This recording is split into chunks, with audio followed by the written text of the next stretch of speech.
I wonder if this is a measure to ensure safety or an attempt to end the shutdown by bringing more pressure to the air traffic control system. Well, I certainly support the decision. Safety has to come first.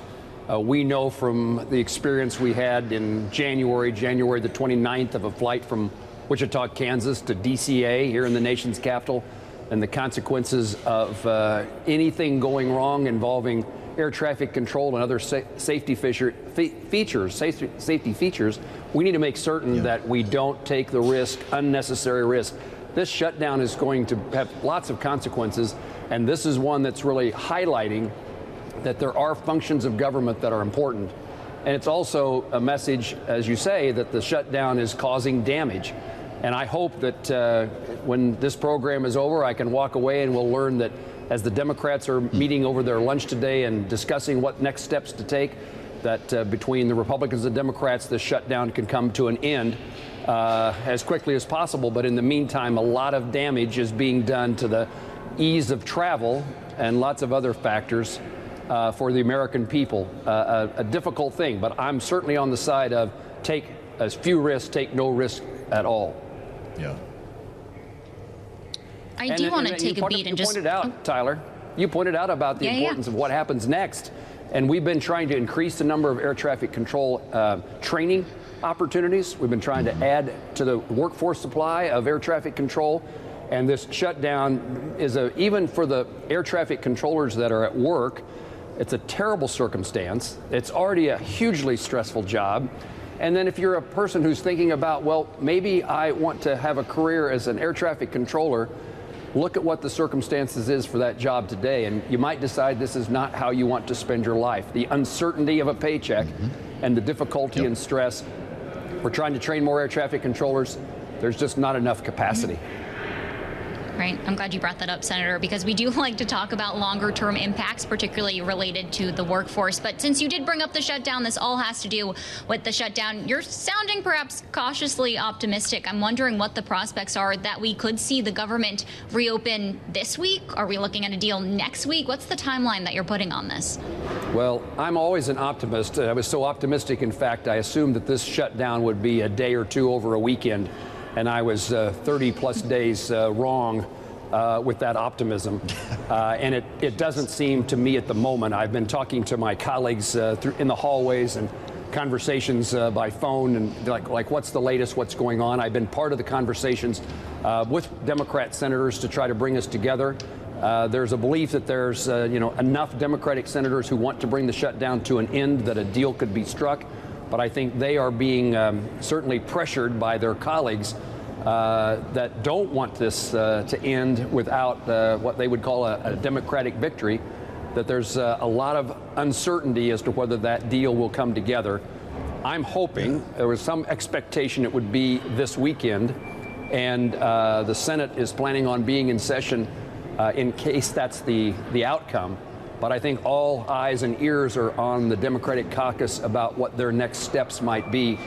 And I hope that there is a position that comes from that is let's open up government in the difficulties, the immediate difficulties that we're going to experience, repair the longer term damage working together, and then take up other issues that both Republicans and Democrats are interested in dealing with.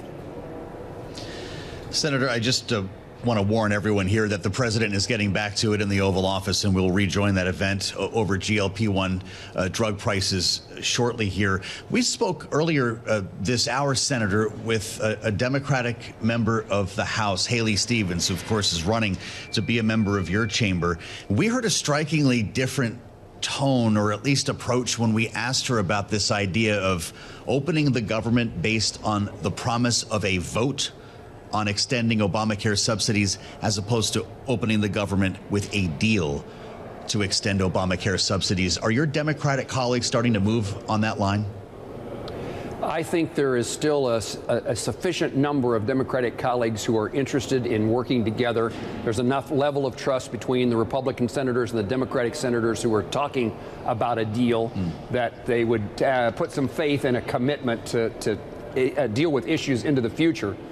But that probably is not the dominant view. Again, I'm not in that room listening to those conversations, but my best guess is there's a lot of effort to make sure that, my guess is that the Democrats, with the outcome of the election on Tuesday, maybe don't feel like this circumstance of a shutdown is damaging them. I just think whatever the politics are about a shutdown, I've never seen anybody come out well or ahead. I don't think there's a political advantage to being opposed to the shutdown or being, supporting the shutdown. I've never seen anybody get a pat on the back for the outcome of when things shut down. I've had constituents over the years who have told me, shut her down, it doesn't matter. But it's not too many days later in which they're asking for your help and trying to solve a problem that they've encountered because the government is shut down.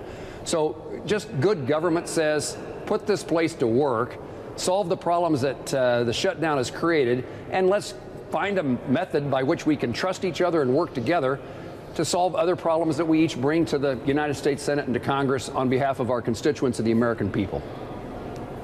Trust, of course, a huge part of it. You mentioned Tuesday's elections. We did want to point out, of course, we know that a centerpiece of that was affordability. President Trump, as Joe had mentioned, is speaking in the Oval Office. He's now joined by the Eli Lilly CEO, David Ricks. He's speaking. We're still monitoring these headlines as we got this news that there was going to be this tariff deal in exchange for more favored pricing when it comes to weight loss drugs. We'll bring you those updates as we get them. But, Senator, just to continue here on the shutdown, there was reporting today out of Politico that a potential sweetener coming from Republicans could be rehiring federal workers that were fired in these mass layoffs that we saw now 37 days ago almost when it comes to the government shutdown. Is that something that's being spoken about as a viable option, whether or not that is part of a deal before or part of a promise after the government reopens? Are there any talks that you're hearing about rehiring federal workers back into the workforce?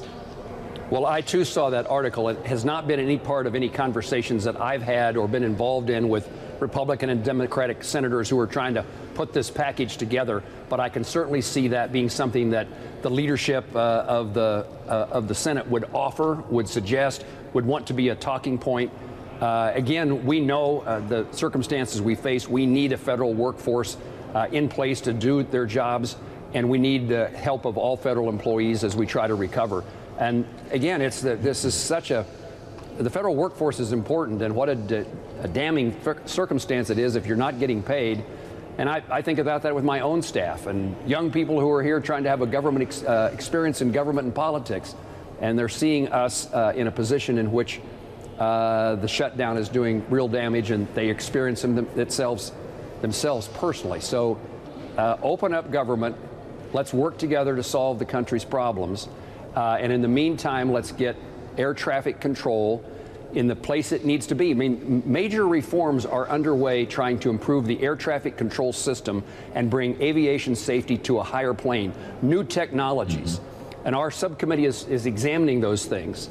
But while the shutdown is taking place, I'm not quite certain that all the focus that should be being made on those issues, moving us forward in greater airport and airline safety, certainly at a minimum, the shutdown is a distraction toward a really important goal. Yeah. That needs to be accomplished quickly.